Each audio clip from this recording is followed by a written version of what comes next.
men are allowed to marry for 4 women? And the second one is, how can you prove that Jesus was not crucified? Brother, there's two questions. But are you a Christian? I am. Brother, there's two questions. That why does Islam permit a man to have up to 4 wives? Why does Islam permit a man to have more than one wife? And second question, how can you prove that Jesus Christ, peace be upon him, was not crucified? That Quran is the only religious book on the face of the earth which says marry only one. You read the Bible, you read the Ramayana, you read the Mahabharata, you read the Veda. No religious book on the face of the earth says marry only one besides the Quran. If you read Ramayana, the Hindu scriptures, the father of Sri Ram, he had more than one wife. If you read Mahabharata, Sri Krishna, how many wives he had? 4, 10, 1,000, 10,000. He had 16,108 wives. So if Sri Krishna can have 16,108 wives, so why can't Muslims have maximum up to 4? If you read the Old Testament, it says that Solomon, peace be upon him, had 700 wives. Abraham, peace be upon him, had 3 wives. So Old Testament tells you can marry as many wives as you want. Same as the New Testament says that you should follow Old Testament. So in Hinduism, in Christianity, in Judaism, you can marry as many as you want. It is later on that the church put a restriction that Christians should marry only one. It is later on Rabbi Benjamin Yehuda passed a synod and say that Jews should marry only one. Otherwise, previously, they used to marry as many as they wished.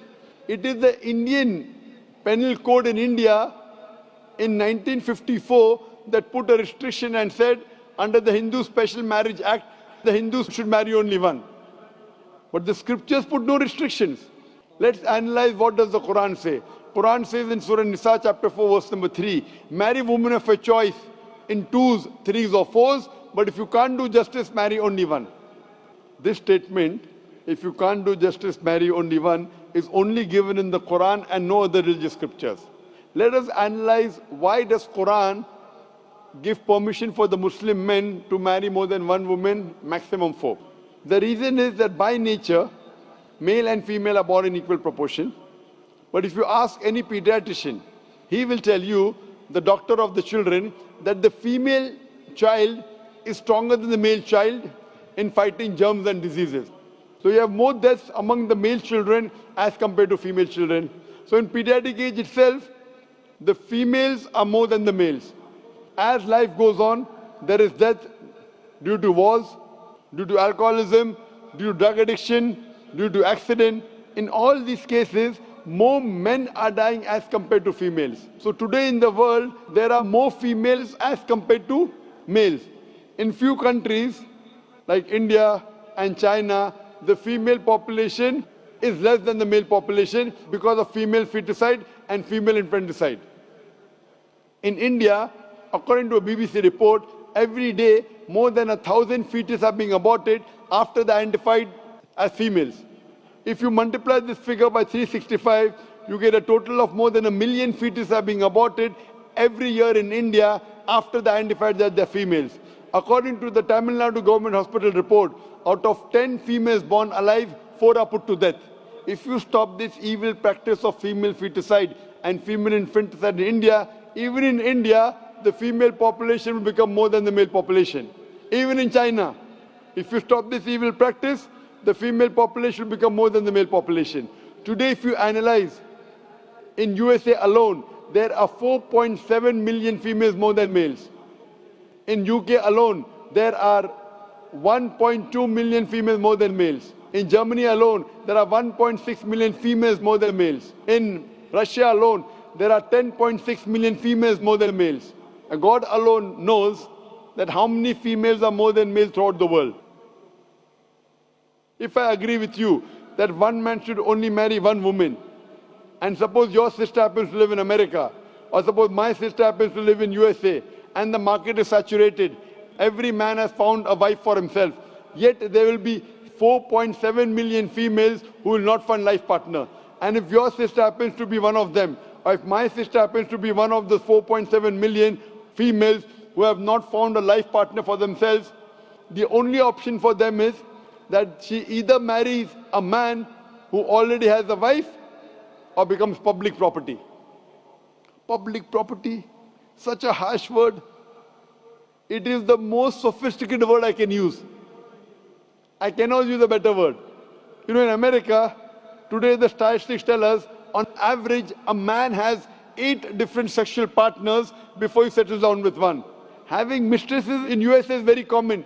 5, 10, 20, 30, no problem. Having more than one legal wife, it doesn't go down their throat. When a woman is a mistress, she doesn't get her rights. She is dishonored.